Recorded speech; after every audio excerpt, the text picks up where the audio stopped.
The following stream contains mature content and subject matter. Viewer discretion is advised.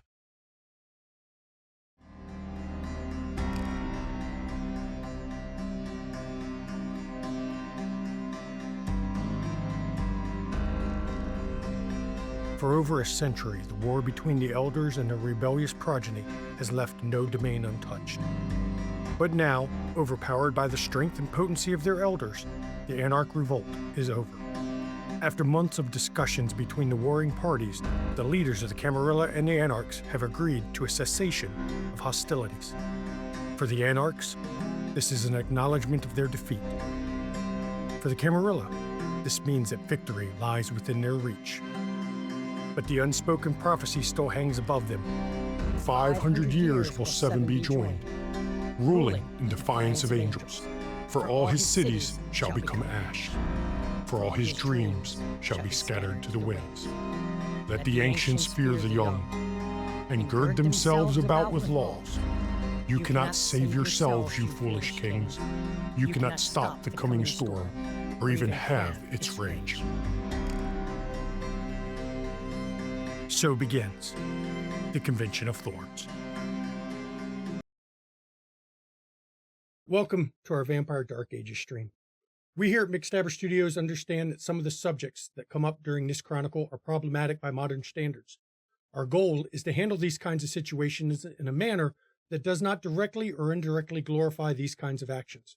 While we understand that we are playing in a world of monsters, that does not mean we must be the monsters ourselves. Please also be aware, none of our cast are experts in history. That means there will be some deviations between the world timeline and the vampiric world. You can go ahead and chalk that up to the Cainite influence on the mortals around them. Thank you, and I hope you enjoy our story. And good evening, everyone. Welcome to McStabber Studios' Vampire Dark Ages, Glimpses of History. Of course, subtitled this season, The Convention of Thorns. I am the storyteller tonight, and, all these Wednesday nights for this one, Shanky McStabber. And hi, I'm Maddox, and I will be playing Snatcher, the Nosferatu. Hi, everyone. I am Mama McStabber, and tonight I am playing Saint Olga of Kiev of Clan La Sombra. Hello, I'm Beetle Spock, and I'll be playing Yves Marchand of Clan Toreador. I'm Junie Vanis, and I'm playing Peregrine McSullivan and McSullivan. Hi everybody, I'm the Red Nose Archon, and I get to play Agustin de la Cruz, also of Clan La Sombra. Good evening, everyone. I'm Kyra Glaciate, and I'll be playing Rafael de Corazon, the Toreador. Hi, I'm Mischievous Red, and I'm playing Eleanor Duvalois of Bruja. I'm Miriam, and tonight I'm playing Father Jean-Marc Dafleur, Toreador. And I'm Indira, and tonight I'm playing Federico Petit Paduo, Archon of Clan Nosferatu.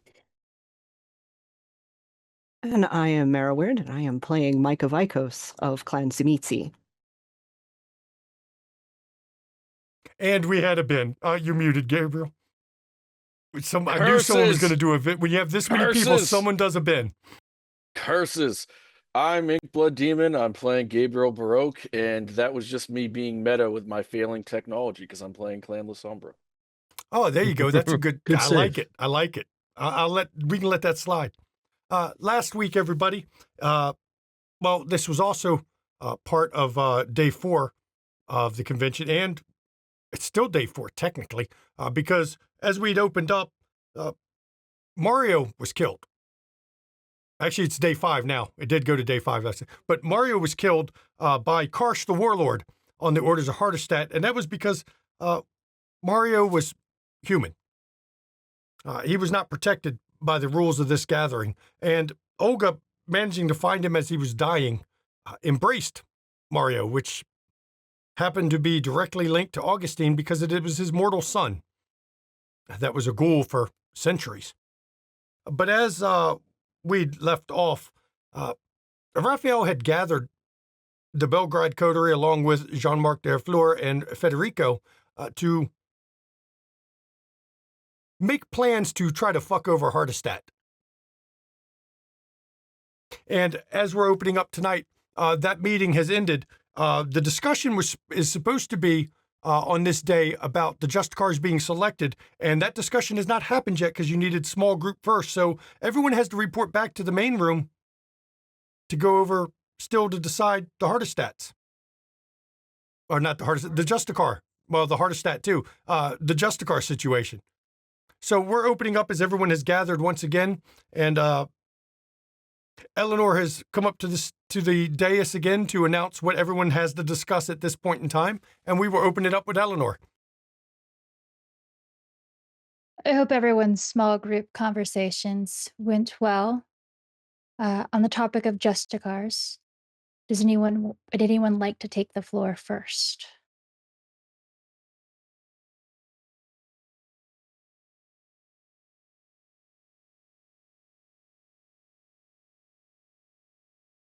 Really? None of you have thoughts? Hardest stat looks over. I've said my piece. It is clear decisions have already been made to deny those of us who were in the first night in this assembly hall. It's proposed the leaders of the clans would decide the Justicars. It's clear that vote will go through. What's more to say on it?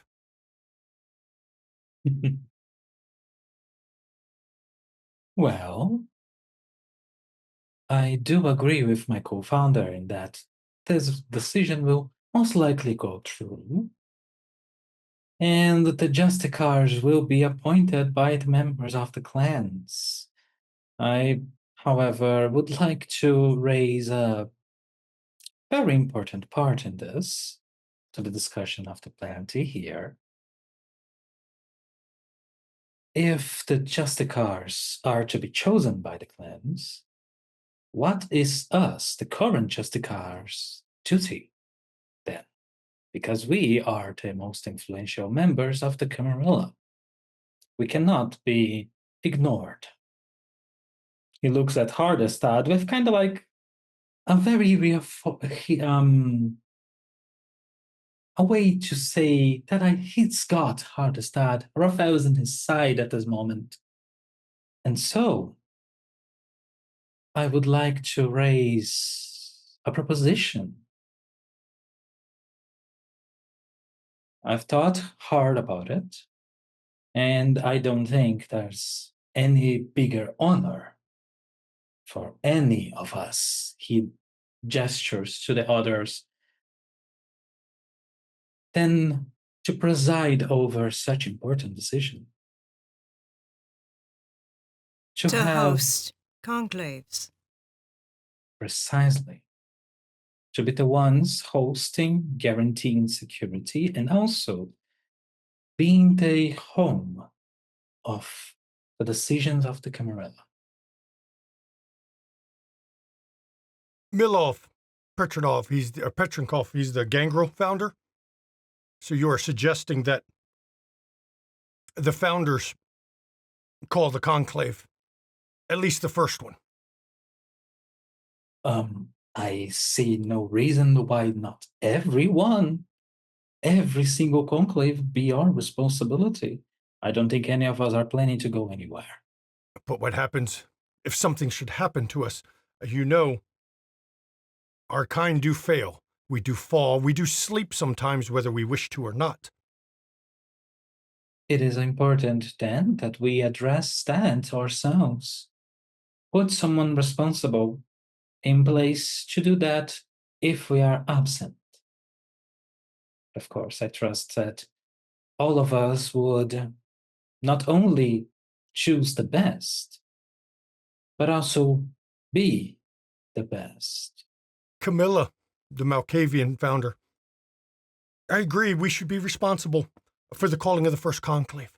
After that, I do not think, as our role is no longer to be Justicars after this meeting, actually, this treaty is signed, I think it should be the Justicars themselves who call their own conclave after the first one and gather the needed people.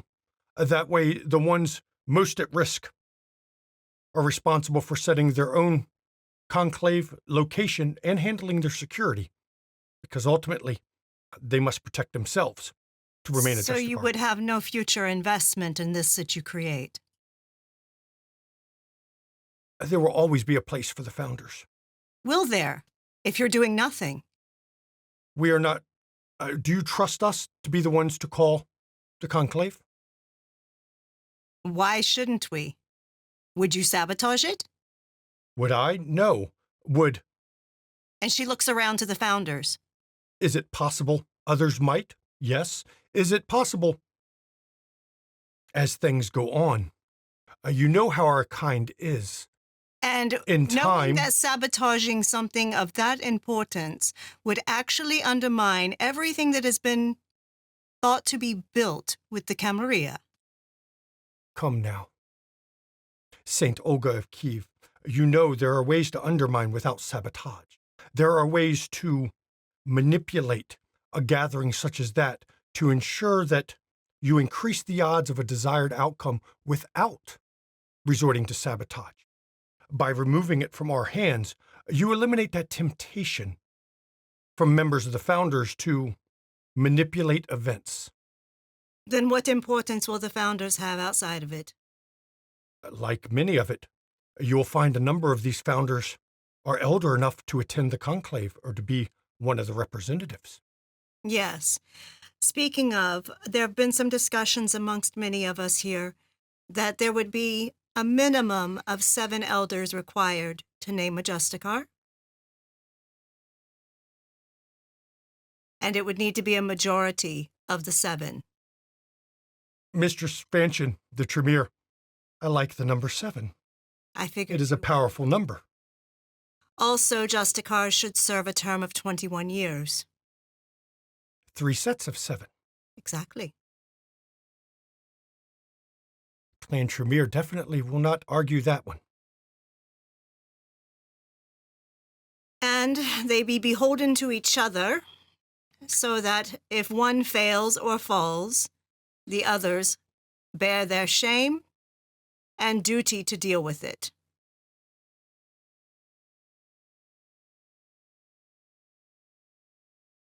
I have a question. What does it mean for the clans to pick the current Justicars? Is it the eldest? Is it the 7 eldest? What does that look like? 7 elders that will show up to the conclave. I mean, for the current round of Justicars. Oh, for the current round of Justicars. We are going to have to hold a conclave very soon.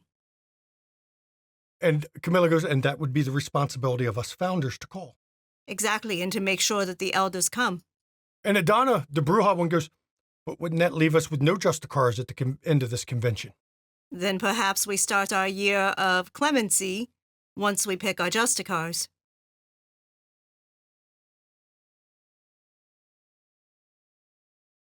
It is logical.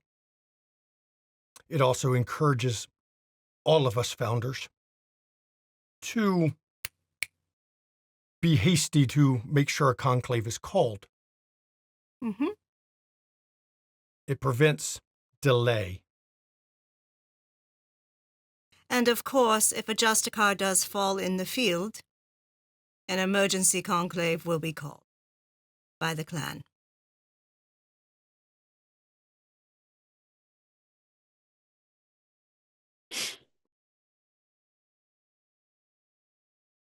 And Justicars, of course, shall name their own archons, with no limits. I feel like there should be limits. Of archons? Mhm. Yosef van Buren and Nosferatu, it is a big world. And it's getting bigger. There is a new continent even.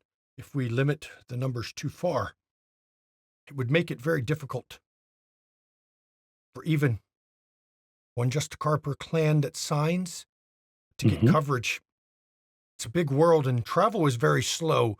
Without a large number of archons, it will be difficult to traverse the world.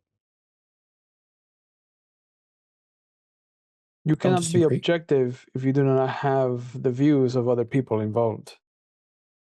If you are single-minded, like some people here, Hardestat, for example, you will never see the glory of the world that comes by knowing a Nosferatu or a Ravnos, for example.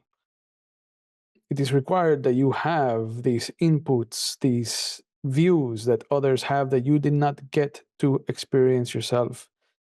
So you have a more well-rounded view of the world and a better understanding of how to handle your duties as a Justicar.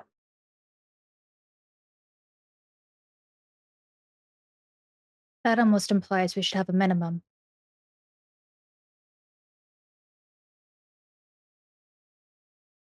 I am not opposed to that. Yosef goes with a minimum.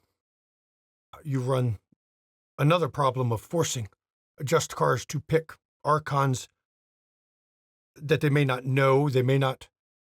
Let's be honest, Justicars may be picked without realizing they're about to become a Justicar.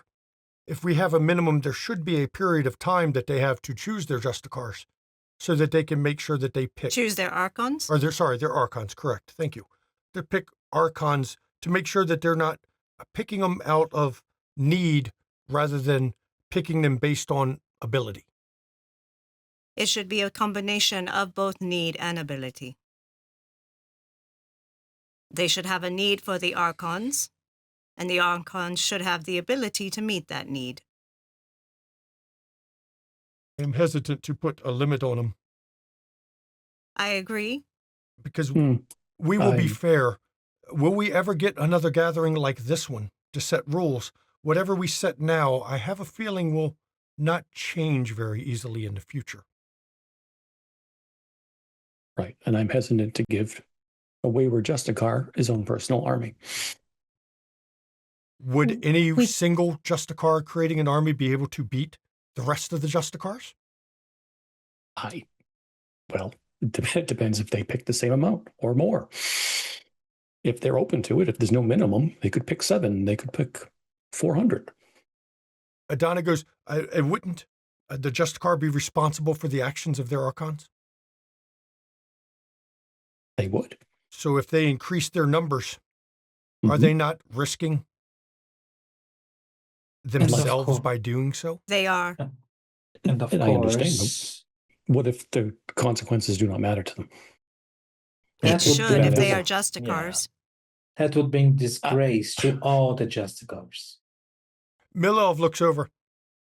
If they bring discredit and they do not care, that will be a discussion, I think, that should not be done in this meeting.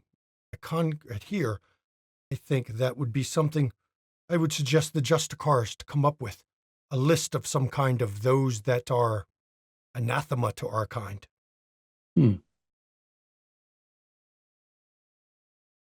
I agree with that. I agree with that. I do not want that to put into the treaty for obvious reasons. It would need to be a discussion for the Justicars. Correct. It is not for us to decide that.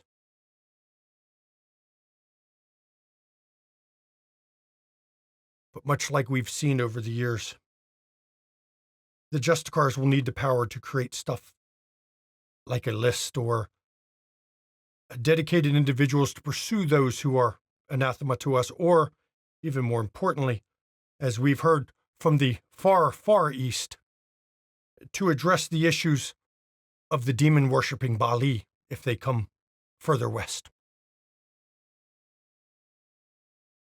I have traveled many places. You do not want the Baali coming west. You will need a dedicated group to watch for and deal with them. But that will also be something the Justicars should decide and appoint. At the sound of that, Olga just gets a grin on her.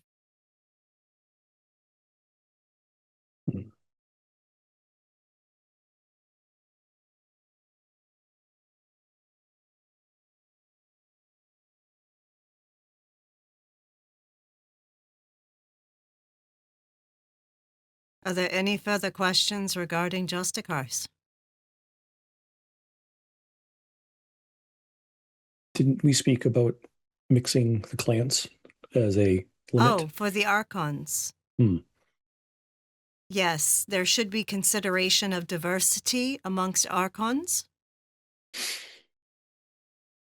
especially if there is a rival clan. It would be excellent to show that a Justicar can work with someone that is their rival.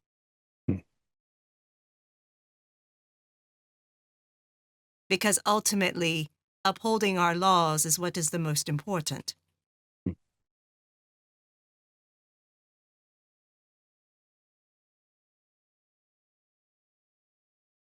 So just one Archon of a different clan. It can be more than one.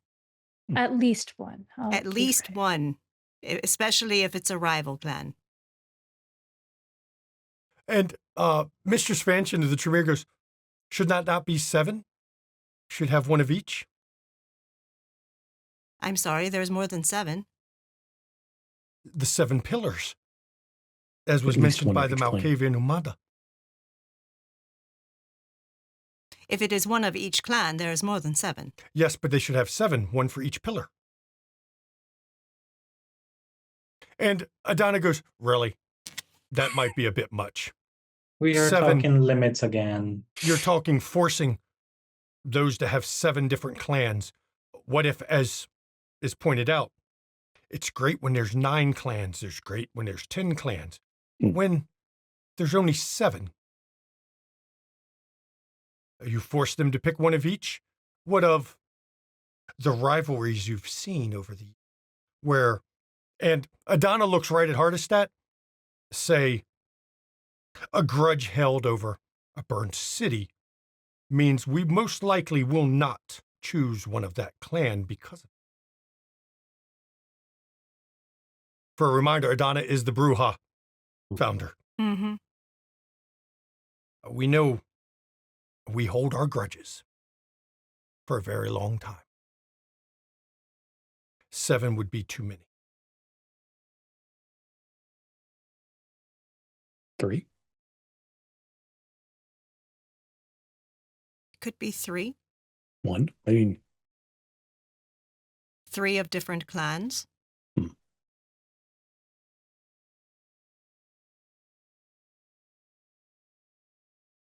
It has to be more than one. Otherwise, it would be almost like a hostage situation. Exactly.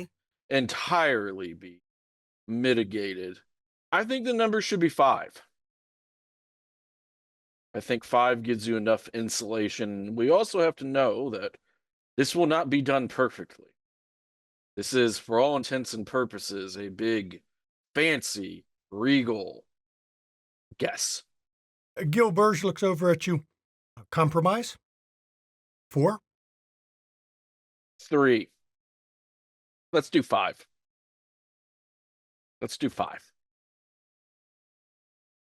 I think 5 is a bit too many. Again, you're going to the point of forcing interactions that may not work out. Or, so no numerologist will be happy. And when you say Compromise. 4, Mistress Fanchon gets a look on her face that is not pleased because you point out the numerologist won't be happy. Yeah, she's one of those. Raphael looks at her. I vouch for 4 then. But imagine having 5 Gabriels at your disposal. No. Like-minded What? That does You're bring losing up the argument. another point, and we all may have made this assumption. You can only be an Archon for 1 Justicar. Yes. You can't be an Archon for 2. Yes. Of course. Agreed. 3 or However, Archons can be employed, as it were, by subsequent Justicars if so chosen. Adana looks over. What of, if it is needed, can the Justicars at a conclave appoint Archons that serve the Justicars as a whole rather than a particular Justicar? Say, an Archon's declared for an area of responsibility? My concern with that is the influence that lords or ladies of that area will have on these archons. Mm-hmm. They would still be archons. They are not answerable to the prince of that region. They would be answerable And she only looks to the amongst conclave. the founders and says, and that would change what? You would be amazed. If they only are responsible to the conclave itself, you'll find princes are a little more on their guard. Then you Perhaps. run into the exact same situation we've had before, where a select few are causing immense problems for the many. That essentially be the Camarilla having its own army to implement its will as it wishes.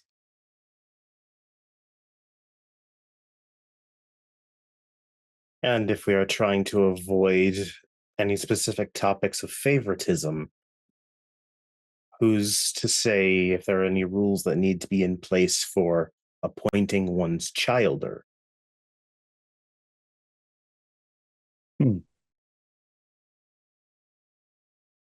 I think they should be able to appoint their childer. Because that fuck up is now eternal. And Milov goes, and it also, there is something to be said about loyalty. And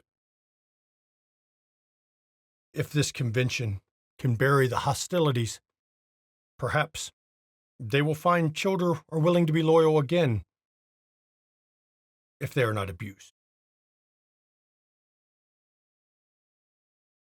And if it is treated as a position of respect.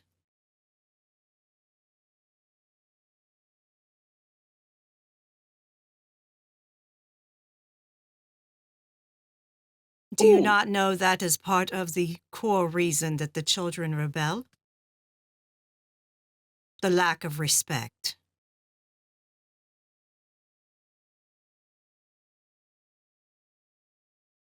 But yes, I believe it should be a merit-based position, not an age-based position. That would be for the elders to decide, for the Justicars at least. For the Justicars. Luckily, I will be one of those elders. And Hardestack gets a scowl on his face when you say that, but he's not speaking because he's already been undermined enough on this discussion that he's got nothing to add to it. He also knows he's one of the elders of the Ventru who will be speaking anyway, but he's only one of 7. Mm-hmm. Camilla looks over at you. I see the wisdom of what you're saying on that one. Archons should be honestly picked based on what the Justicar feels they contribute to the Justicar's cause. Yes. To upholding our laws. Or to fill a skill that the Justicar may not have, because exactly. No matter, we know the Justicars will all be elders. That is how the Justicars will work. But we also know that even the oldest will have blind spots. And she smiles, even my clan does not see all, and we'll need others to see things for us.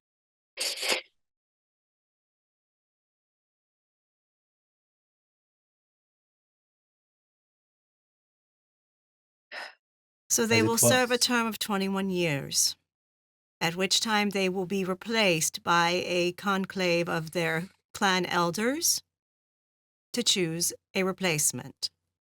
They will have archons of no limit, but a minimum of 4 of different clans.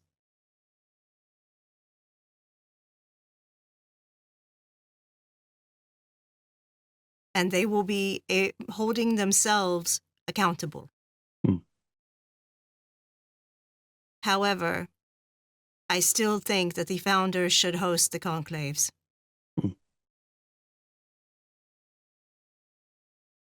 It gives you founders respect due for founding the Camarilla.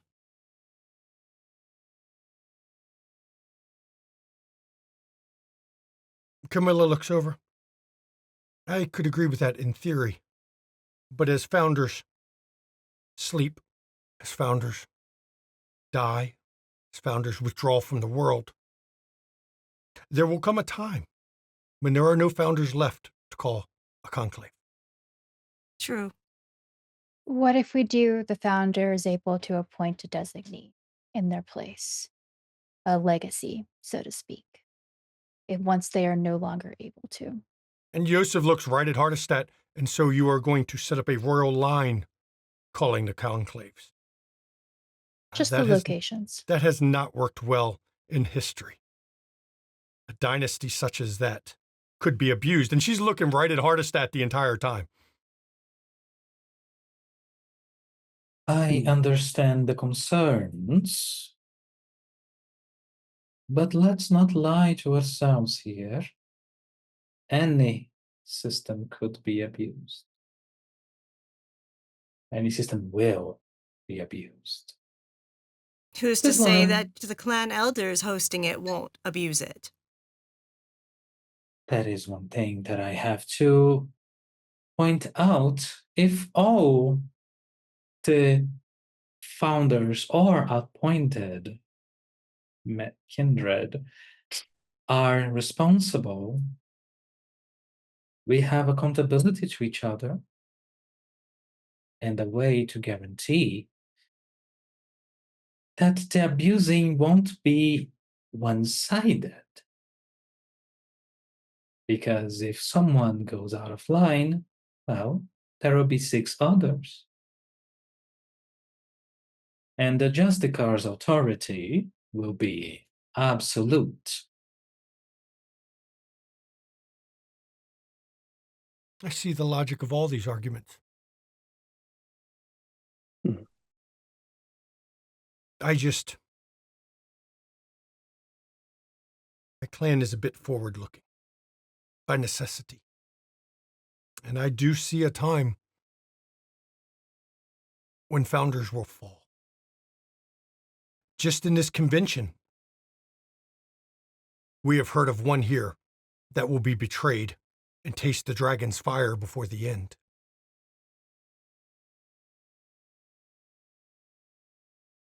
In the event of a founder falling, why don't we have the same group of 7 elders from that respective founder's clan select a new founder to hold the conclave?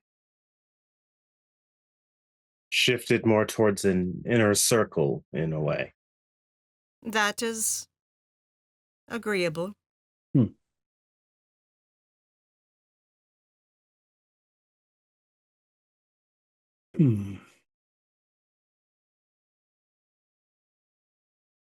Do we want?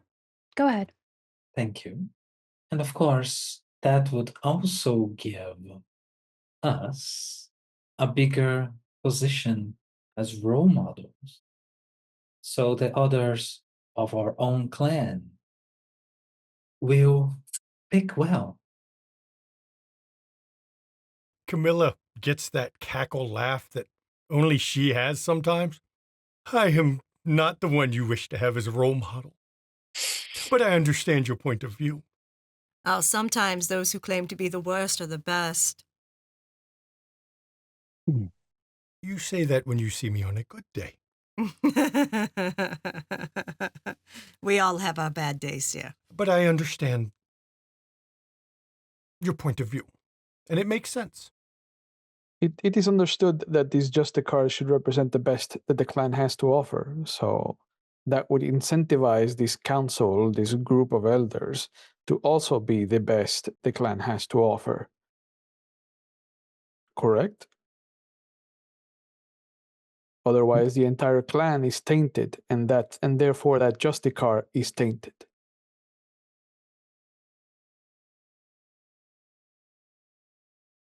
Adana looks over. I would think if a Justicar. I agree about the founders as one of them. It was our idea, so we should be models of this new Camarilla as ones who set it up. But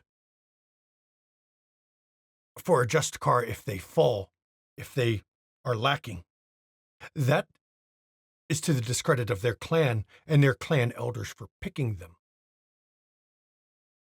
the clan elders should choose wisely. Hmm.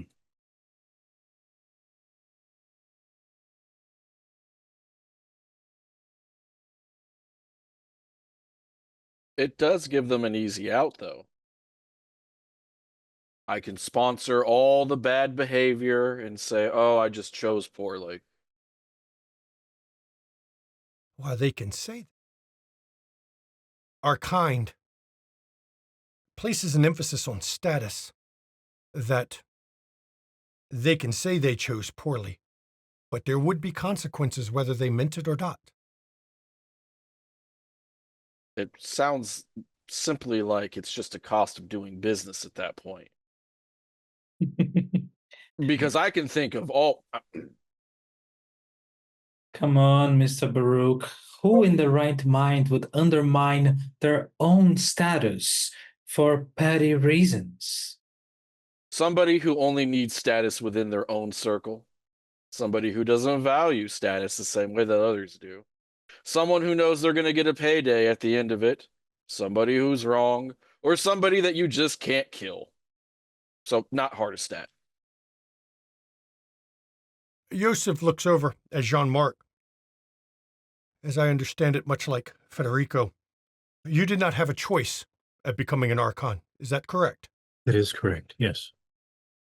What would you say? Is that the right way Archon should be put in position? No, I believe they should not be chosen in that manner. They should be chosen by the merits that the candidate has shown over some long period of time.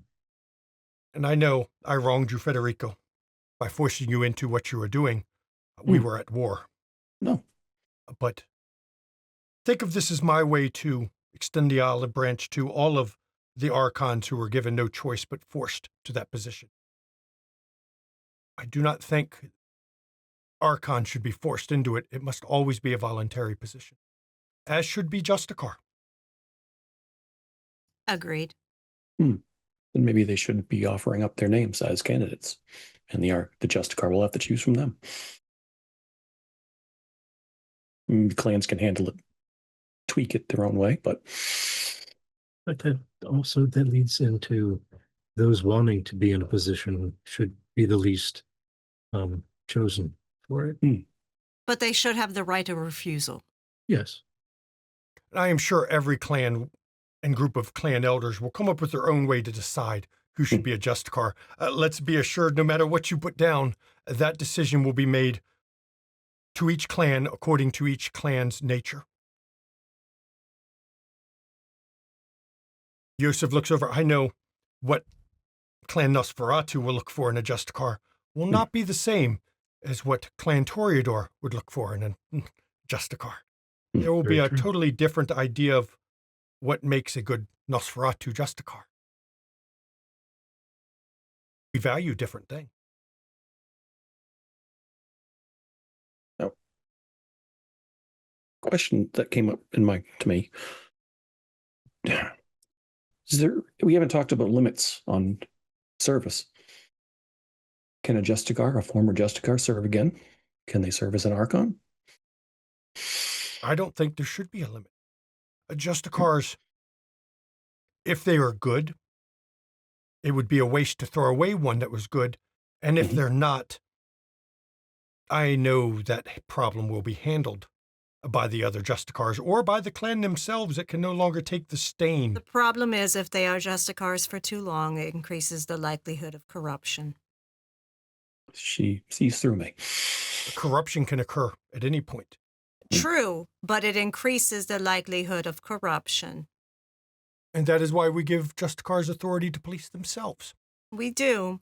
However, I asserted a term of 21 years. They step down. Get replaced. After another 21 years, are they eligible again? Yes. When there's that gap. I can see many clans. I think there should be gaps. I can see many clans being upset if you restrict their ability to pick their Justicars in that way. The clan should be free to choose whoever they wish. That leaves the important decisions to the clan. If the person is corrupt, the clan will have to deal with it because it's the clan that suffers. But otherwise, you are shackling the clans and forcing them to not use their best tools. It is a touchy line to walk. Utilizing their best tools, but at the same time, you're also snuffing out chances for improvement, as well as those that could actually be blossoming underneath. And when you're cycling through 21 years, you can always go back again after somebody else serves. The You're problem not is, saying, no, Peregrine, there's no problem. there is a problem. 21 years is nothing. Well, It's dropping a Again, button, a bucket. It is nothing. then why are you worrying about it? I worry because a lot of these clans, and I can name a few of them, that would feel like they have been dictated, not just Name how. them. Name them? Oh, Right. Aren't we all being dictated Yusuf by looks our right rules? at you. Clan Nosferatu will not agree with that. Clan Nosferatu would like to choose who we choose. We have long been considered by many of the clans lesser. No We need will to want get to aggressive. pick the tools we wish. I merely asked for them to be named. Milov steps forward. Clan Gangrel would feel the same way. Well, We are always been on the outside. We do not wish. We wish She to keep our looks square at independence. Hardestat's face and says, as long as there are ones like this one, I worry about corruption if people serve too long. Justicars, if they've served for too long, as St. Olga brings up, they might not be the best tool anymore, but they may be the most damaging to the elders who are forming the selection because of all the resources and tools they amass as a Justicar. And Adana looks over. I can tell you. You look at Hardestat. He is who he is, but he is but one elder. There will be 7. Even he will be hard-pressed to force all of them to go his way. 7? You said 7 elders to call a Justicar. Yes, true. He is 1. True. But that is why I worry about Justicar serving too long. And you can't tell me it's not valid. And Adana looks, I do see your point. You have a valid point, but I also see the point of Milov and Yosef. They've stated flatly that they know their clans will not accept those limitations. You are shackling them. If I may, just very quickly, Of course. if, and I mean no disrespect to the gangrels and the Nosferatu, but, and I hold up my pen, it is well documented, the corruption argument. If that became pen to paper, just sake of argument, it came into effect not to stomp down upon lesser clans, but a high clan. And when he says high clan and Ventrue, it actually pains him. So I don't see how the Gangrel or any other clan would be able to feel like they were being bossed around. On top of that, and just as a Lasombra speaking, if you don't want this to happen, then negotiate better. You're here. The Gangrels are here, are they not? The Nosferatu are here, are they not? If they don't want to accept it, then negotiate it better. If they aren't going to join this because of that one thing that they didn't get, then join the line. What was the point of the entire convention? Oh, Yosef looks over, we are negotiating. We don't agree with that part, but we have agreed to much of the rest. That's not a negotiation. No, it is you all demanding certain things and not offering anything back. We No, have then agreed what to do many you of the want stipulations. back? Please, do not cut me off. I am speaking. Thank you. We have agreed to many of the sets here. We have agreed to many of the rules and many of the arguments made. The limitation of 7 years, the picking of alternate clans, the picking of the clans themselves doing it. We've agreed with all of that, though we would have some different choices. I will personally find 4 difficult sometimes. But If I were a Justicar, I don't have to worry with that finding 4 of another clan that will tolerate our kind, because you will find many don't. But the big thing here is, what are you offering us if we accept this? You offer nothing. You offer us chains and a limitation. What do you want? We've asked for nothing but this. Do not chain those more independent, the clans that are not part of your cities,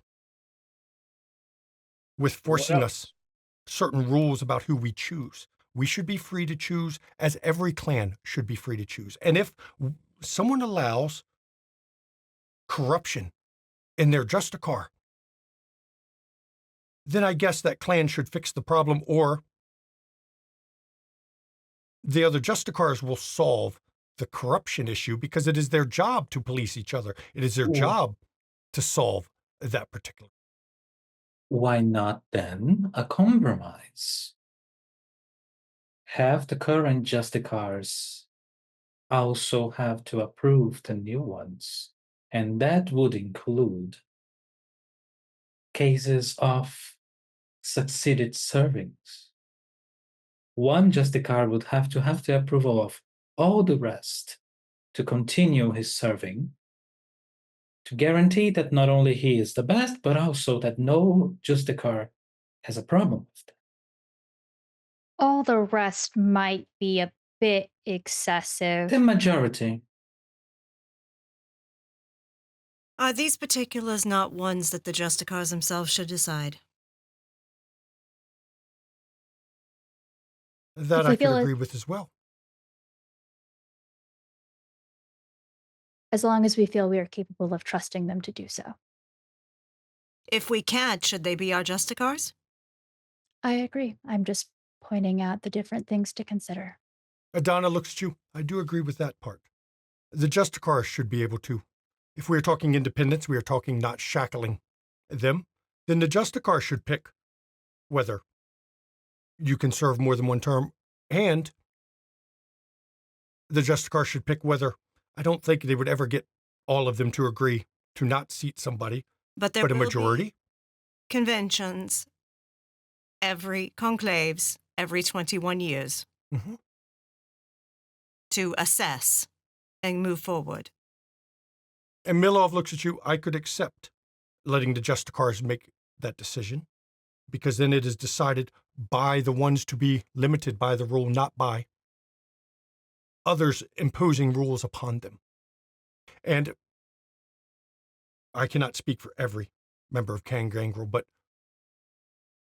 the ones I know would follow the decision of the Justicars, because that was done by the ones having the rules evenly across all of them. And just to inform you all, this was a negotiation. What was happening before was not. Yosef looks at you. I am a bit passionate. I apologize. I don't mind passion at all. Apology accepted. What is to be considered with the Archons in the event of the death of a Justicar? Are they stripped of their title, or are they inherited by whoever is appointed in their stead? I think they could be inherited or removed. It depends on who gets the replacement spot. So, as it is, Justicar to Justicar, then. Yes. Camilla looks over. I see that point. They should remain Archons until the new Justicar is appointed, so that there is not a gap in power, because, let's be honest, a Justicar may fall and their Archon may not know it for some time. They will need to continue to operate in their authority until such time as a new Justicar is appointed, or they are notified that there is no longer power. But they should keep it until a new one is appointed, just for continuity's sake, and let the new Justicar decide. But there is no void. Right. Understandable. Otherwise, Camilla goes, and I could see this without my powers. Someone removing a Justicar to invalidate all of their Archons' ability to enforce anything. Yes. Until a new one was called. Think of the chaos that could ensue in that brief period of time. And I do not need my powers of foreseeing to guess that one.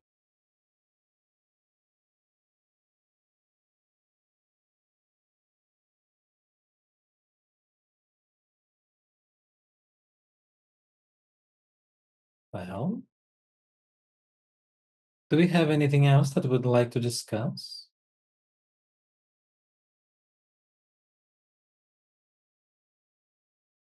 As a quick aside, storyteller, Snatcher would like to get a quick vibe check on someone. Okay.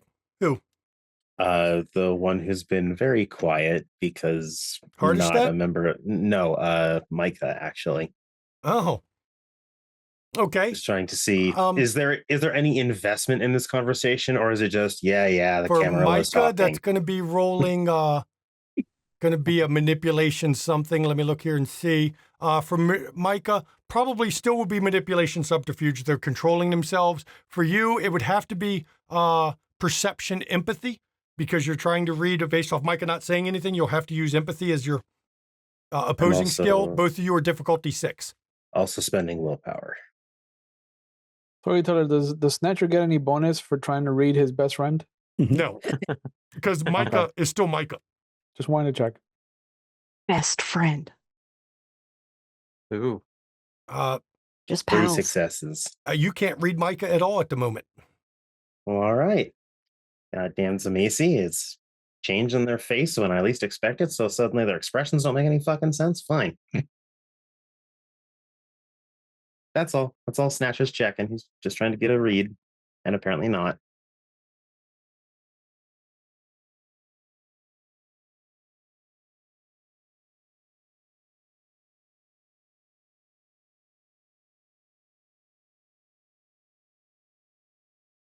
Then I guess,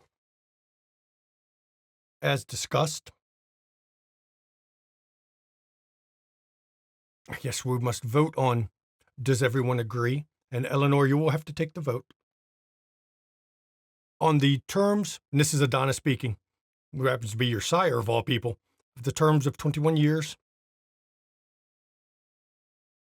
called by 7 clan elders for the conclave. Justicars can pick their archons, but must pick 4 different clans. And for other rules enforcing Justicars, their behavior, their choices, and who are picked to be decided by the Justicars themselves, whoever are the Justicars of the first conclave. And I guess that also includes that the Justicars could always change their rules as a group. They will be fully self-policing. Eleanor, I turn the floor to you. All in favor? Aye. Aye. Aye. Aye. Aye. All of the other Aye. founders vote aye. Even Hardestat votes aye on this one. Any opposed? We have it. We have addressed all 3 issues that we've come to the convention to address. And Hardestat looks at Micah. Micah, you did not vote. You have no say in this.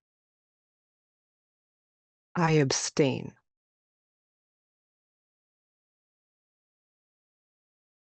It is my right, the delegate here. Is it not? It is. Just curious.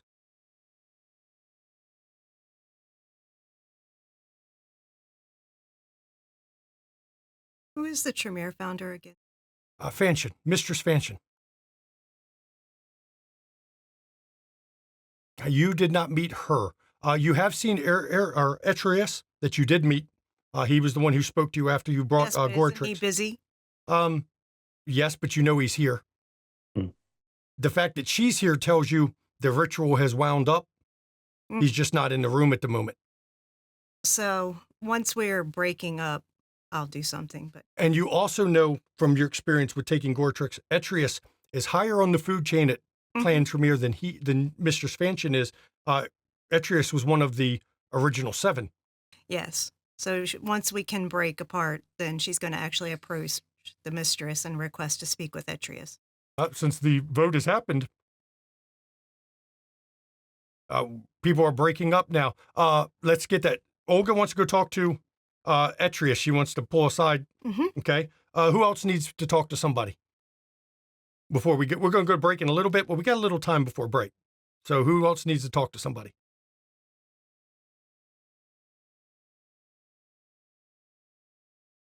Micah, you going to talk to somebody? There are a couple people I need to talk to, but there may not be all that time before break. But if I can catch one of them. Who would you like to catch? I'd like to catch Augustine first. Okay. Well, we can do that. So, Mistress Fanchon, you come over to her. Can I help you? Yes, please, mistress. I would love to have a conversation with Etrius if he's available. I will summon Warlock Etrius. He will be here shortly. Thank you. And you just see her stand there for a second, and that's it. And while you're waiting, we'll go to Micah and Augustine. I approach Augustine. Sir Augustine. My Lord Vikos, it's good to see you. Good to see you too. May I steal you away for a moment for a private chat? I'll look at Snatcher. I also look at Snatcher.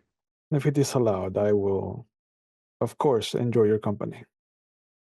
As a quick little flirt before Micah looks away, Snatcher will do this. And when he opens his eyes, they've gone from a sort of lizard yellow to a very stark blood red. Don't worry, we shan't be long. So the two of you exit the room to go somewhere not overheard, of course. Yes, not specifically not being overheard. And when we have our privacy, I believe you and I share an enemy. I could not help but notice that your sharp gaze is much sharper than once it was. I have renewed vigor, if that is what you're trying to say. Yes, that is what I am trying to say. Have you plans? I have the fortunate incident of making friends over the course of these nights. Nothing has solidified as of yet, but I am open.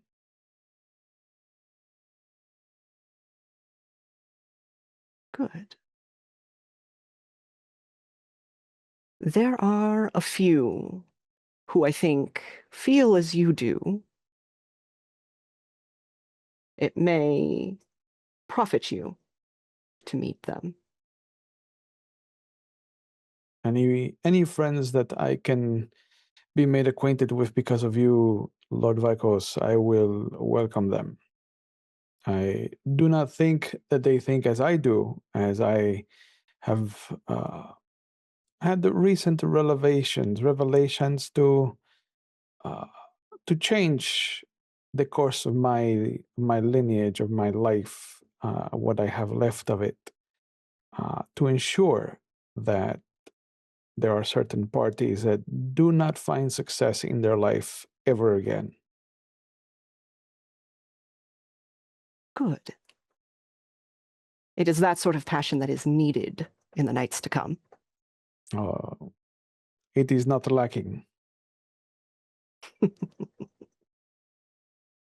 Well, if you are not opposed, then I will put your name in the others' ears, that they may come to you.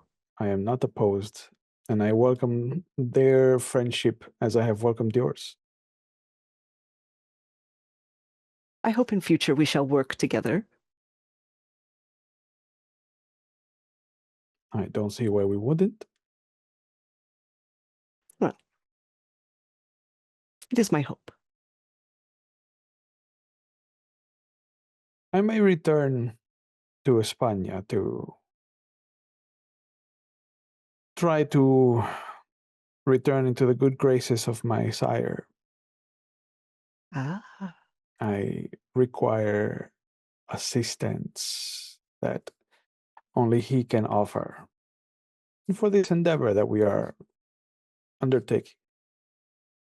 this is very wise, a wise course. A path to be manipulated to your advantage. It is amusing to me that no one has discovered the jest in my name, but my sire has taken the cross as his tool.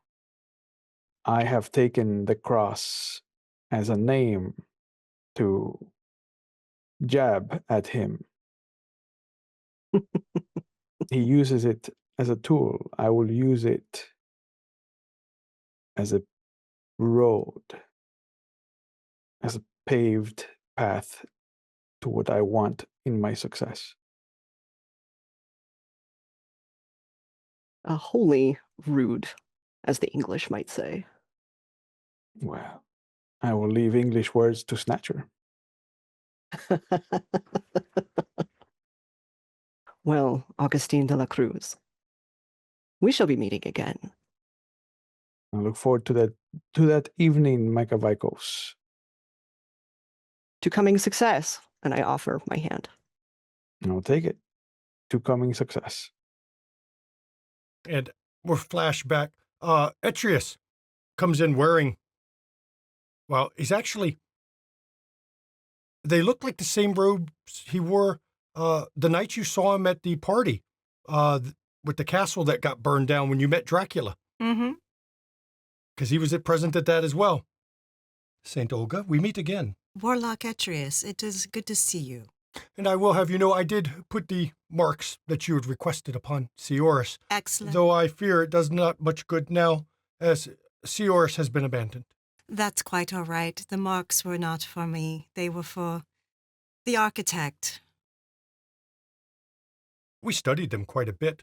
You do know his idea was good, but his formula is wrong. Oh, don't tell him that. It will fail to contain what he had hoped to contain.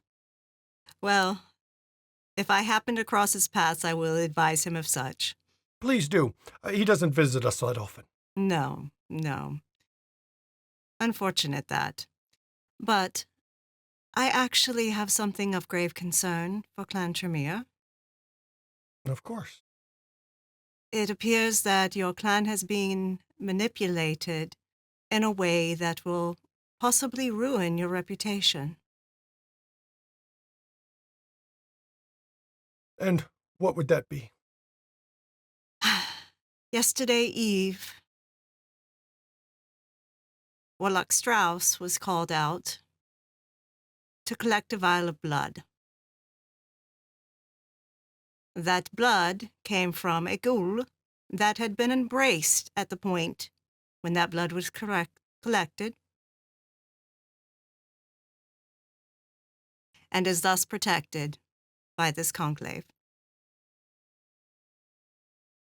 Hardestat summoned him. Yes, I do know that Hardestat had summoned him. So you're aware, Warlock Strauss is a junior member of the delegation.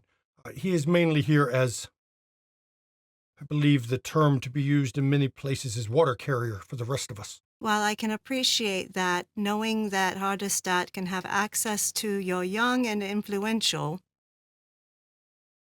to do something that can be seen as potentially quite harmful to a vampire in this facility. I will let you know. You say it was mortal's blood, but that mortal has since become embraced. Was embraced at the point it was collected. But the blood did not come from the embraced individual, correct? Yes, it did. It came from before the embrace. Indeed. However, we'll let you know if you are talking in terms of harm. There is From Warlock Strauss, there is no harm to be worried about. He is... Oh, I'm certain not, but let's say you. Well, from someone such as me, A wide variety of things could be done, yes? I do not even need the blood for I'm harm. certain. But I see your point. It is the... It's the perception. Yes, it is the perception. Because, yes, Strauss is not of a level yet. He has not made it past his... he is only an apprentice of the 4th tier. He has not made it to 7th tier yet. So he is not one that would be able to cause a problem. But But if he is merely a water carrier, who is he taking the water to? Exactly. And I what can are they see doing with it? where the perception would be. And though I will tell you, in my honest opinion, it does not break the rules of it. But the appearance of impropriety is not optimal. It is absolutely a shame that someone such as Hardestat does not appreciate the predicament he has placed your clan in. Because I understand you all wish to be validated as respectable and worthy of respect. We have our reasons for joining and for Of course. being here. And we've made no secrets of alliances we have made with Clan Ventru. Of course. But you are correct. There is a risk with this particular line of action. And you actually see Strauss walk over to you. And he pulls out of his pocket a vial, the one that you saw, and hands it to you. You will find he has not used any of it.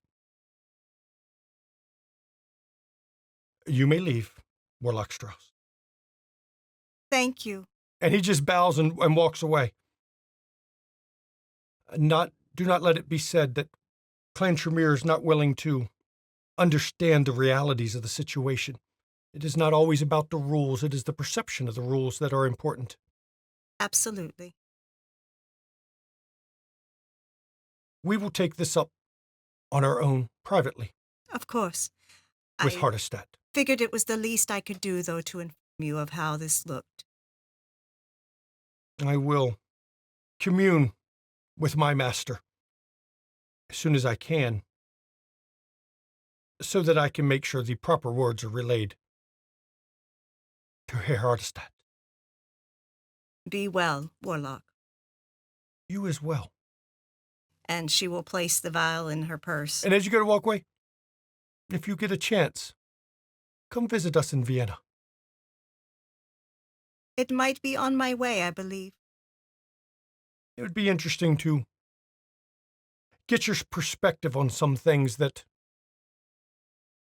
we are not as familiar with. All right.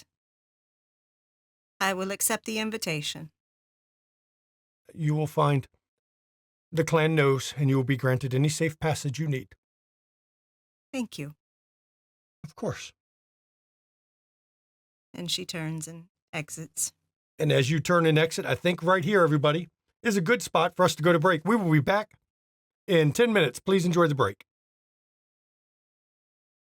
And welcome back. Before the break, there was extensive discussion on Justicars, how long they'd serve, who'd be picked, rules for them, and a consensus was made. And it's at this point, as the groups are breaking up, a number of the scribes have gone off to actually write the rest of the treaty itself, to prepare to get it put in paper. But as we're opening up, Augustine left the room with Micah. Olga has left the room with Etrius, so leaving Gwen, Yves, and Snatcher in the room. And I think Gwen said she needed to speak with Snatcher. She'll slowly walk over to Snatcher, kind of like, because she was writing down the rest of the stuff as well.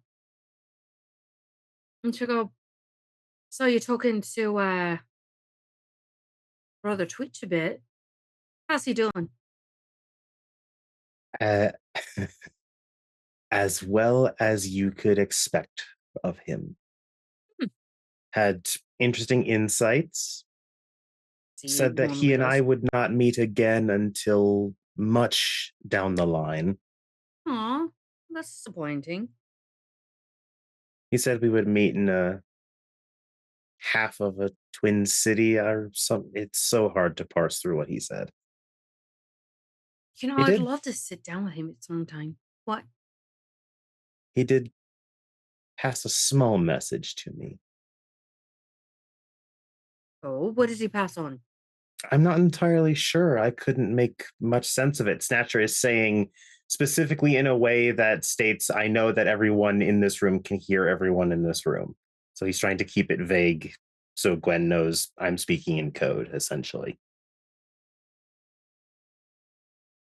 And he said, and Snatcher actually, since Mike is not here, he's going to whisper this to Gwen in Vlok Yay! to make sure that Right, it's you all understood speak, by as Yep. little as possible. You speak the old Tzimitzi tongue. Damn right we do. Yes. And Snatcher, of course, Maddox can't speak that language at all. But Snatcher will then say, to the uncursed or the no longer cursed, whatever way he ended up saying it. He said that it would be rectified. And shit, storyteller help on the... In time, they would be free. Yeah, in time, you would be free. They would be free, whichever way you wish to look at it. Ah, I see. So, servitude is.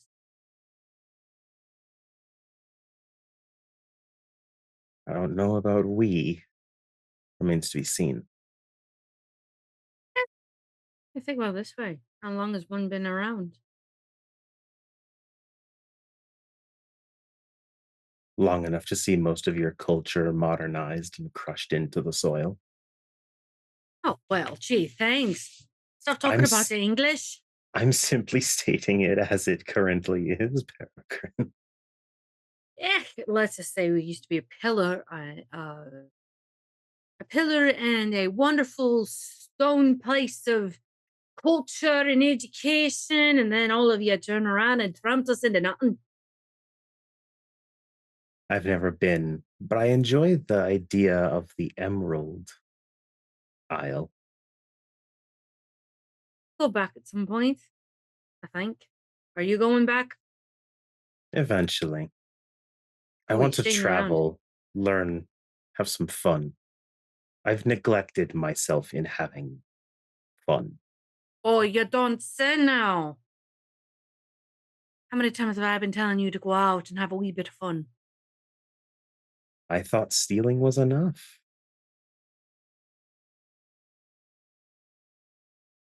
Just turn around and poke you with my stick. Oh, wait, never mind. The stick's in you right now. Not anymore.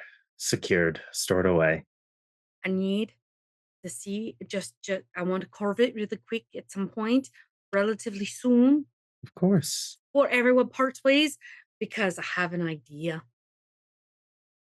I don't think there would be any problems. Just think of it. Also, his name's going to live in infamy. I have a great idea for I have a great idea for a business. I'm going to get all of us together at some point, and we're going to get together and talk about it. And then, when I actually can do it, we'll split the profits, 5 ways. I think I see what you mean. I'm thinking about calling it Bad Dragon. Yeah, rewound it, Give it some centuries to work on the name first. It feels a bit basic. Oh, no. That's it. It's simple. Because you think about most lots don't even think about it in a big way. On top of it, if they're a mythical creature, are they not? Gwen If I can have tell a that king it's... in your bed and you can have a dragon in it, eh? Gwen's realizing that it's very hard for Snatcher to refute these points.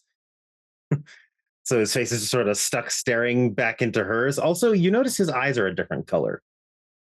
What'd you do to your eyes? She kind of gently tries to poke at it. Oh. And they'll go back to the yellow they are. Okay, you got to teach me that. I might be able to. Thank you. Can you teach me one of those tricks with a blade? Oh, I can teach you a lot of tricks with blades. I mean, you had one in you. Just how you turn around and thrust about it. Oh, it's not that blade. I'm sorry. Yeah, I can do the other blade too. Last I checked, you wouldn't have been interested in me even before my embrace, Gwen, so the You flirting was think- confusing. Oh, you're thinking about Olga. Olga doesn't like men. I like both. I mean, I There's the- suppose I do as well, but it's never been the body that interests me. Oh, I know. It's always the mind. If you can't It's the turn me on by mind, your the nine, personality. well, okay, we'll talk about that later. But at the same time, I'll teach you about the pointy stick. It goes into the other person. How I taught honest Augustine when he was still a human. All right, come on, let's go. Let's go. And as you two wander off, Augustine comes back into the room and sees the only one in here from the coterie is Eves. Beeline towards him. Yeah, I'm sort of like kind of like sketching out the map of when we are traveled to from Belgrade to here. I just plop down next to him. That bush looks like a dick. You doing it on Yes, it purpose, does. or is this my influence on you? I think I'm starting to subtly do it. Starting to happen a lot more. Be careful. Once you start, you can't stop.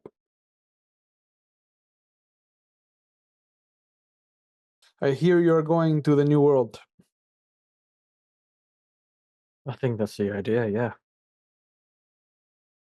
It's a very brave thing to do, Eves. Set eyes on scenes that no one this side of the world have seen. Mm-hmm. Jaw it out for this new whatever this becomes. Possibly. Who knows how far the influence will spread. What do you think your father would say to you in this day, knowing that you are going to see a new world?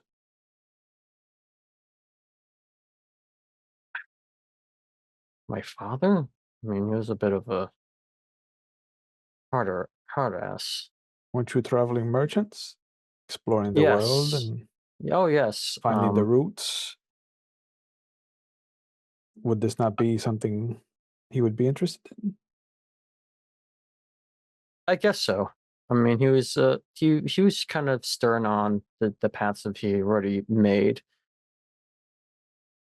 Going between just specific routes. Hmm. You know, this is what we have to do. This is going to the city, and this is what we trade, and this is how we function, and we are the veins, the lifeblood of the continent. So it was you that was always the trailblazer then, not him, not his influence. I've always looked at paths untaken and been fascinated by what I've seen. This is just And- going to be a natural evolution for you then. I'm saying this. I spent very long in one place, and it's been great years with everyone, with all of you. No doubt, I've learned so much leading a city. Hmm.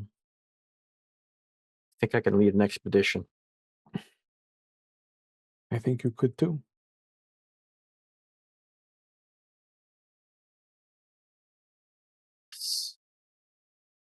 So what was... I can't imagine what's going through your mind. I don't want to, but No, you really don't.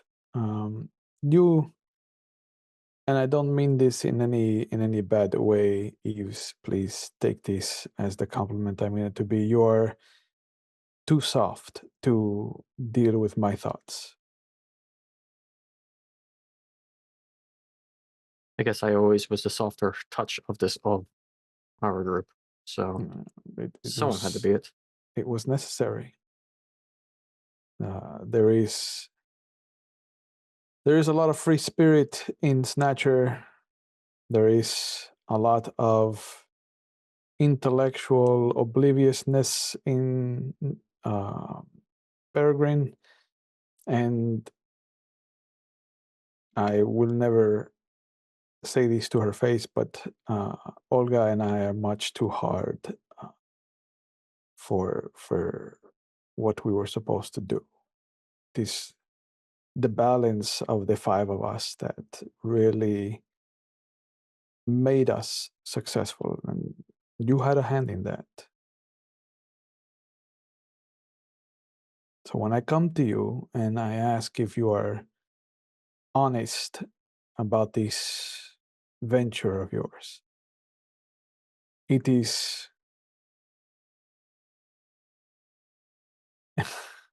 with the softness that you have taught me, because I am concerned about you. I am touched. No, I did not touch you. Yes, you did not. Not physically. No. I mean, for all I know, I can just, once I land, I get eaten up by a pack of lupines. But And that is a fear. Yes, they might be out there. more than just that. As we have seen with the flying one, what if there are other animals that can change in this new land? Other forms of the Canaanite blood I've taken here.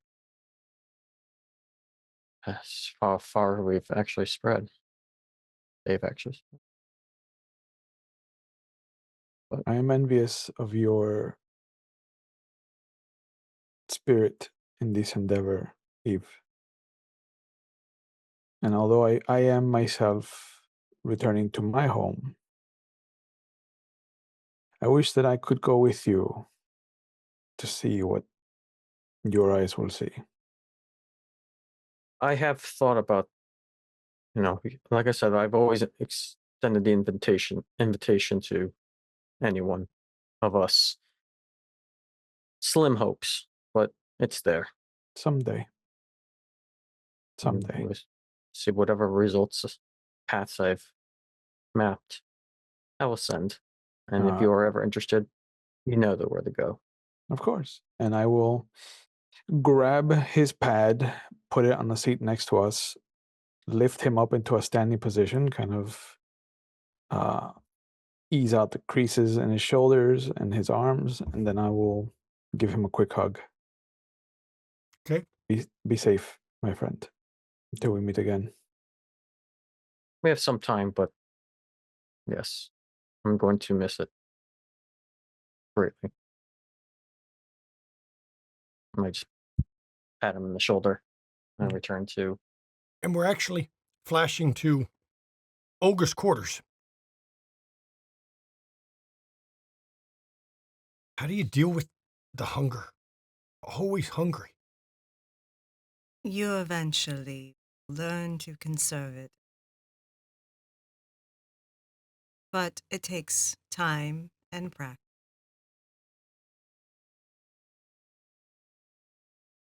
And I just want to eat everybody. That is generally frowned upon. Oh, I know.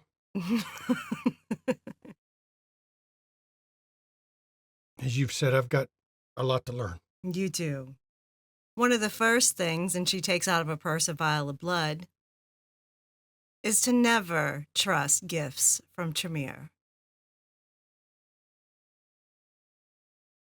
This used to belong to you.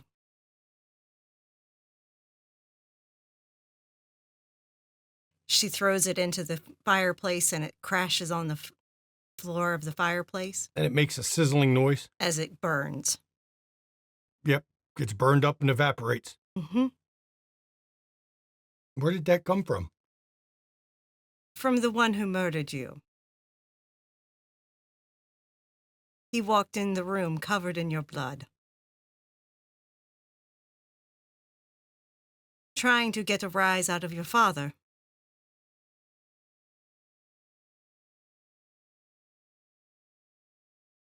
I will kill him one day. She sits down. It will be a long time from now. I You need have to become eternity. stronger. I have eternity. Yes, you do, if you can survive it. And I will help you survive it. I am Mario, son of Augustine de la Cruz. Mm-hmm. I will survive. Yes, especially if I teach you.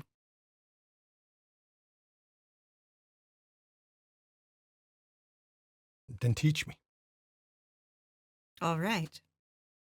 And as the two of you set to teach, Augustine, as you're moving through the monastery, you feel drawn to some shadows deep in the monastery where there's no lights.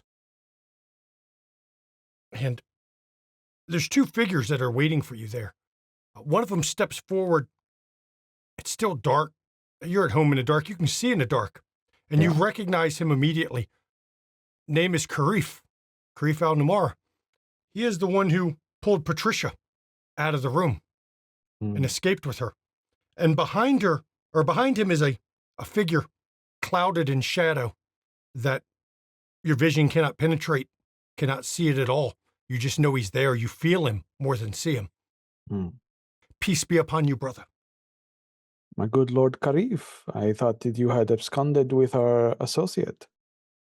I took her to a safe place so that she may continue with her own plans. Excellent.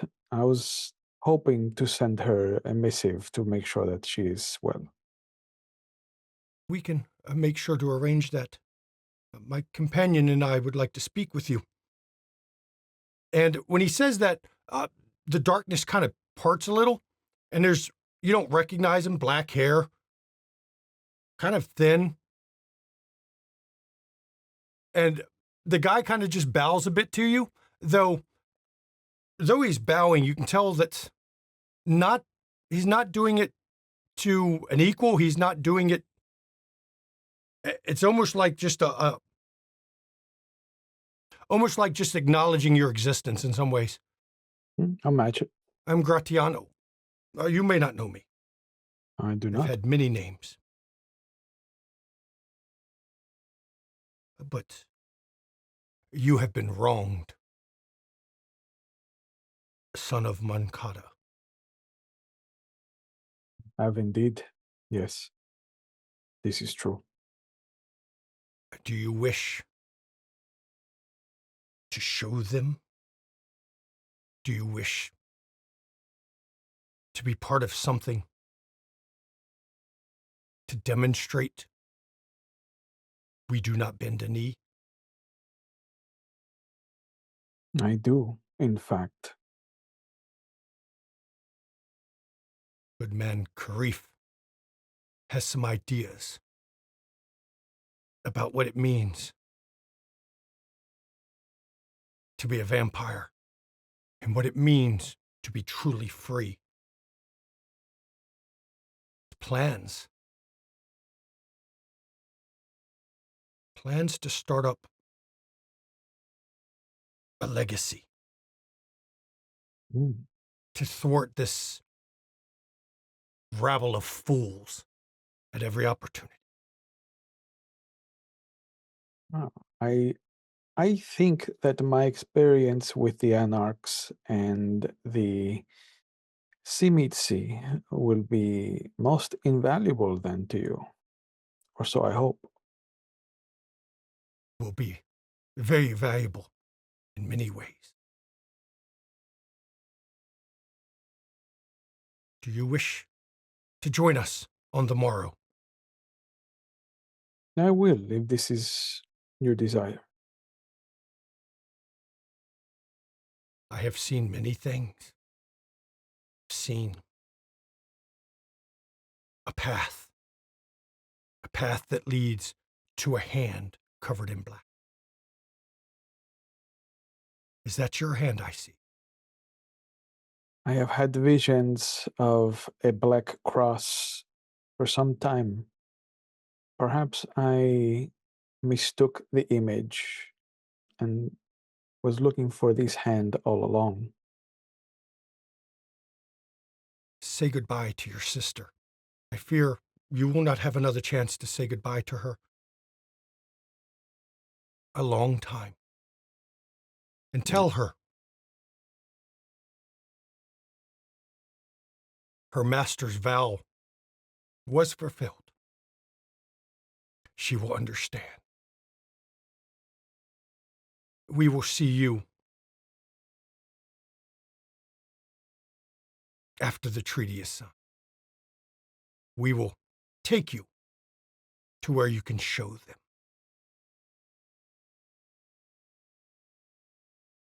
Thank you for your consideration in this. I hope I can make you proud. You will. We cannot allow the injustice to stand. We cannot. They must know we are not weak. And we and are we not. will not play their game. And we will not. And then Karif steps closer to the guy, and the two of them just vanish into pure oblivion, just blackness, gone. And then there's nothing there. Yep, I've seen that trick before. Time to go find Olga. And you find her in the cell that she's been in, where she was given quarters by the master of this abbey. And you find her with Mario. She's teaching him. He's not very good yet at controlling the shadows. He's trying, but he's got a ways to learn. He's only been a kindred for a day. He's got a while to go. But she's starting the instructions. But you've seen her do this before with other childer. Yeah, of course. Oh, Augustine. I did not mean to interrupt. I just had a message that must be delivered to you. Excellent. Mario, would you like to step out and maybe get a bite? Of course, and I will do as you've instructed. I will. Moderate. Only a sip. Only a sip. Take only what you barely need. Father? Adio? And he turns and leaves the room. Please, sit. Thank you. And I will sit on the edge of a chair. I have begun to say my farewells to everyone. I don't foresee us staying as a group in the coming nights. I expect not. But a conversation occurred tonight that someone told me your master's plight was not in vain. Is that what was said, storyteller, something like that? He told you his vow was fulfilled. His vow was fulfilled. Your master's vow was fulfilled, and that you would understand. Yes, I do.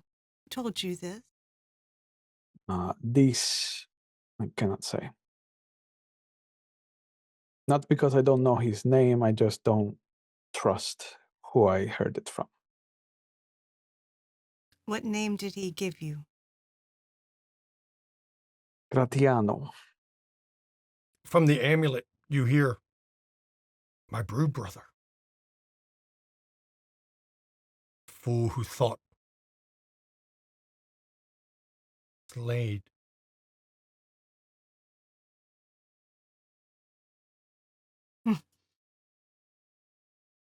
Yes. I know that name, brother. You are better equipped than I, then. He was broodmate to my master. I will... He was the one who thought he destroyed our clan founder. Then that is not Gratiano, who I No, met. you were speaking to La Sombra. I will be more respectful in the future then with my interactions.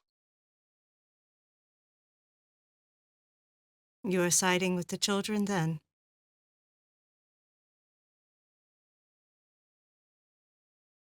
I cannot abide by any organization that allows Hardestat free reign.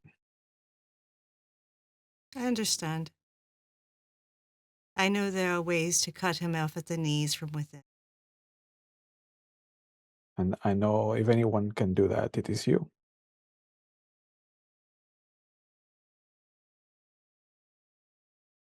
I have met associates. There was a room full of friends that we have made. Sides are only important to those that require them to be important. That is true. And you will always be my brother. And you will always be the saint that I look forward to appeasing with my offerings. And there will be many in the road ahead.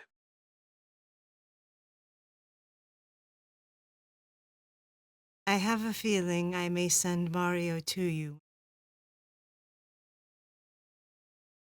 If that is what you wish. It may be what he wishes. He seems to chafe a bit. This. I apologize. He had a terrible father. That is neither here nor there. He was a grown man. That he is. He will learn. You will. He is. He He's understands cunning. that he takes from his mother. I'm sure she was wonderful.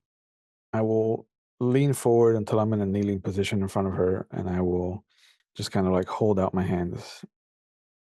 Reverend Mother, I undertake this oath to you that I will not rest until Hardestat has paid for his sins. And I will personally deliver the fangs of his lapdog to you. She takes your hands. Say, I do bless this endeavor. In your name I go. And she will And actually lean forward and place a kiss on the top. I am blessed. Saint Olga of Kiev, I take my leave of you. And as Augustine departs, the sun rises. A new day is dawned, and then the sun sets.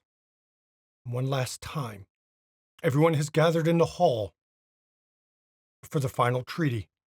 And when they gather, you noticed Micah is not here. Augustine is here, but in the back of the room. Federico is not here. He is gone from the room as Eleanor steps in with a document and steps to the dais. Thank you for joining everyone on this final night where we read the treaty as we have determined it to be and sign it. I'm sure this day has been much awaited for all of us. Many years have passed since the start of our current conflict, now called the Anarch Movement. Be it known that on this night of 23 October 1493, the jihad has ended. The time for self-destruction is over. This convention, bound in the covenant of Cain by sacred vow, represents an unyielding, vigilant truce between the kindred known unto themselves as the Anarchs, the Clan Assamite, and the freestanding kindred bound under the title of Camarilla. Henceforth, the party shall be recognized by faction as the Anarchs, the Assamites, and the Camarilla. Each of these parties agrees to the responsibility of maintaining peace. Each shall lay its censures upon any who breach or oppose this sacred agreement. Accounting will be made of all parties for violations by them to either the letter or the spirit of this agreement. This document is legally binding under the accepted Lexicon is of the Canaanites, it has been passed through the ages. All kindred are entreated to accept and gain pleasure from this peaceful accord. Be it known that the anarchs will enjoin the Camarilla as an accepted part, making it whole. Anarchs are expected to work peacefully to achieve their own ends. They must be defenders of all, and they shall receive full entitlement to all rights and privileges belonging to all Camarilla kindred. All anarchs should be accepted back unto their elders and their formerly denounced clans without any fear of reprisal. Only the most vicious of atrocities shall not be forgiven. These shall stand written within 1 year of the appointment. Of Justicars, after which all allegations are no longer valid. All anarchs shall reclaim all remaining and rightful property confiscated from them. In return, they must turn over any war gains taken during the conflict by giving them to their sires or any recognized clan elder. Note also that if the anarchs are further warred upon, this open jihad invalidates their responsibility to maintain peace with their attacker. They may act freely without fear of reprisal from non-active members of the Camarilla. Anarchs are guaranteed the freedom to act as they please, short of breaching the masquerade imposed for the protection of all kindred from the kind. It is also noted that any member of any other self-proclaimed sect must openly declare this before his elders and renounce this relation. Failure to do so will result in the destruction of any deemed guilty.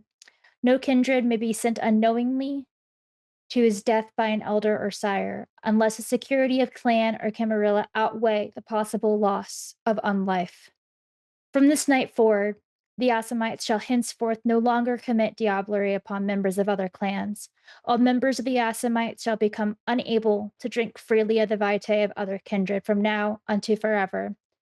In addition, the Assamites shall pay the Bruja elders of Spain 2,000 pounds of gold to secure the release of 5 Assamite elders captured committing diablerie.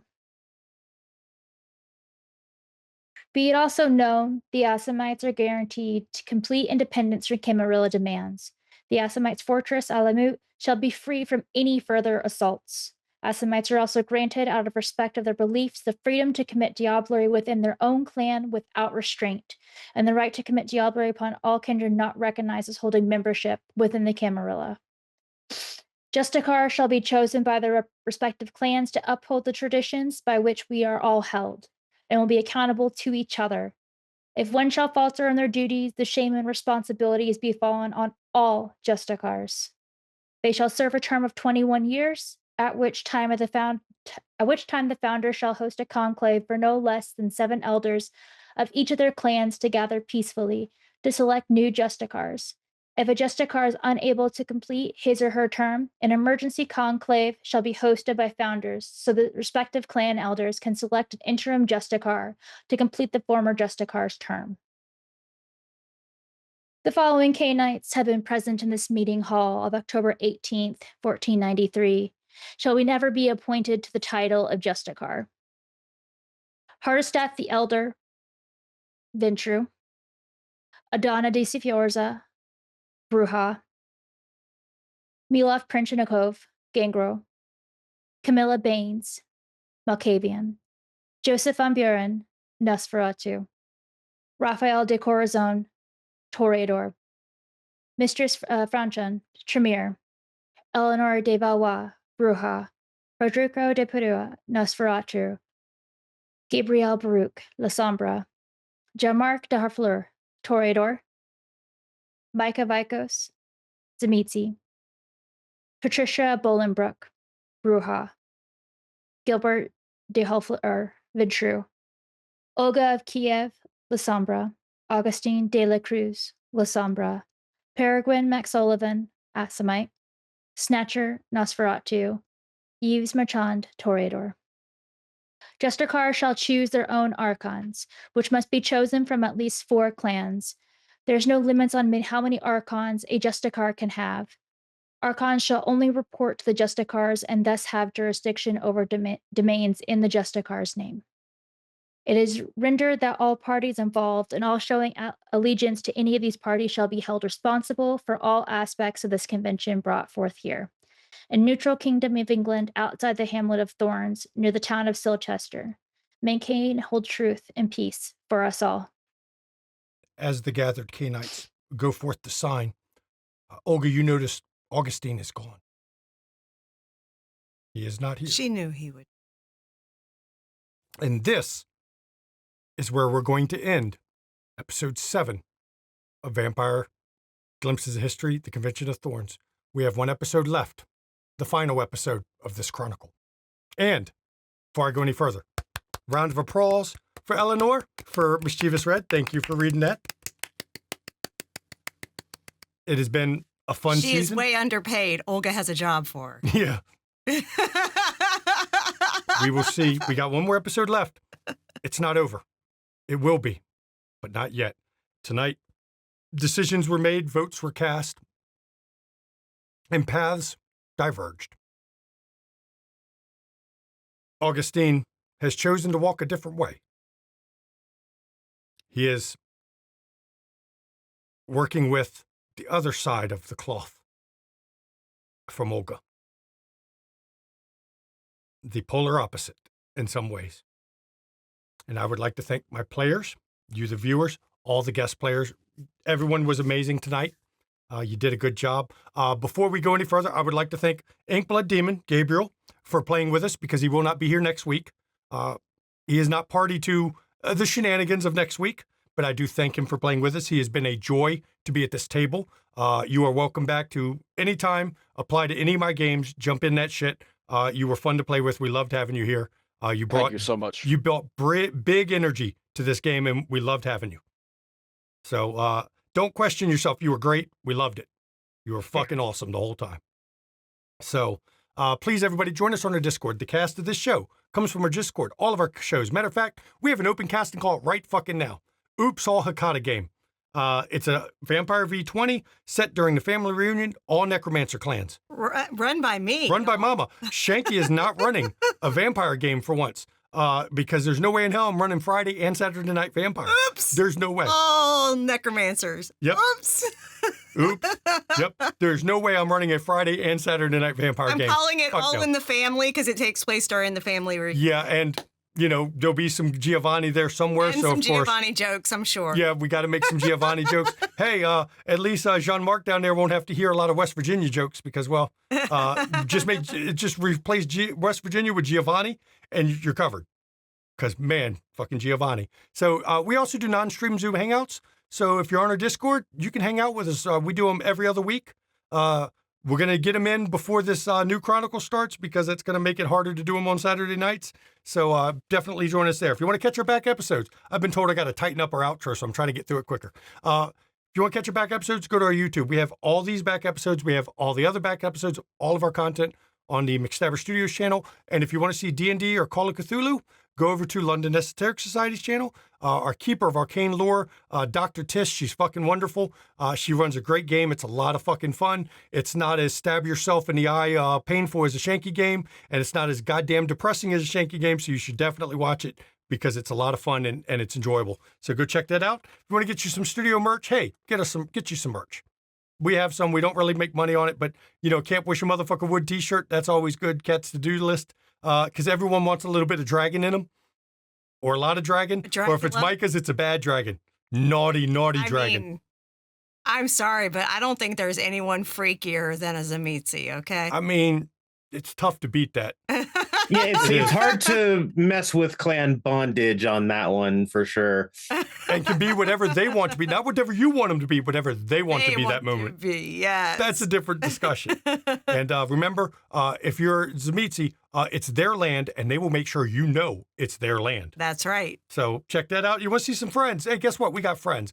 One of our longest running friends, Junie Von Esch, Peregrine McSullivan of Clan McSullivan. What you got going on?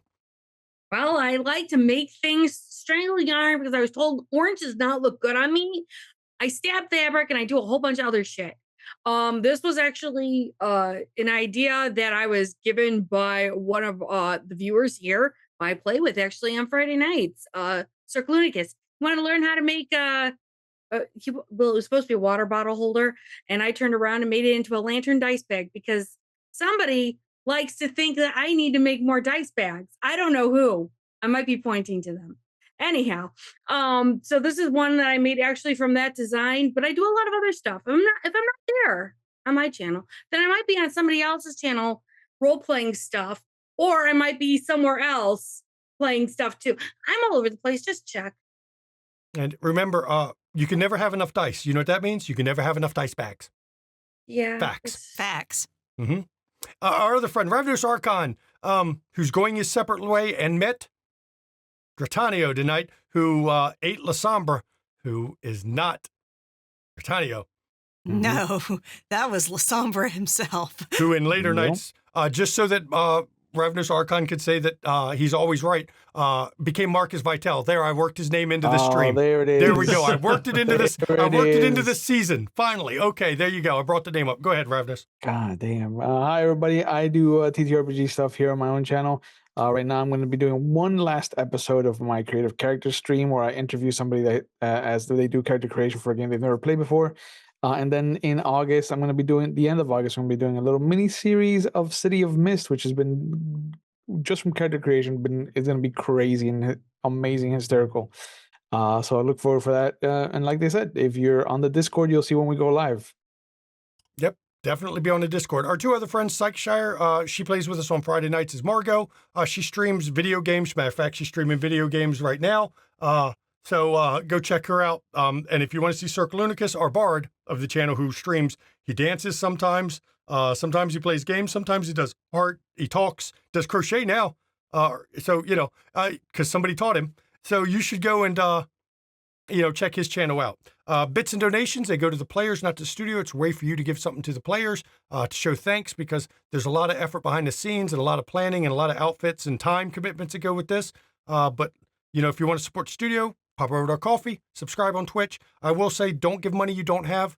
Money's tight. It's fucking rough. And I know I just filled up the pickup truck today. I put half a tank of gas in it and was $90.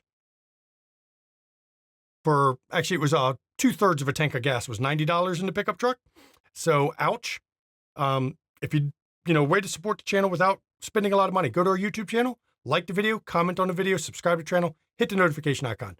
That drives more people in to see our videos, which means more people join the community, which means you get to see different people in our streams, because we pride ourselves on varying our cast based on who applies. So the more people are on the Discord, the more chances people have to apply, which means the more people you'll see. So check that out. And now, since I'm tightening it up, I can give it to Mama for the schedule. Oh, shit. Okay. So here we are. Thank you so much for joining us tonight for this session of Vampire the Masquerade, The Dark Ages, when we wrapped up the convention of Thorns, y'all. We signed the new fucking treaty. Mm-hmm. Yeah. And it was different than the historical ones in some ways. And it was different than the canon one, y'all. Different than the canon one. And coming up Friday, 8 p.m. Eastern, there's a big fucking fight to be done in For Dust. Yes, there is. All this prep finally going to come to a head. Woo! Woo!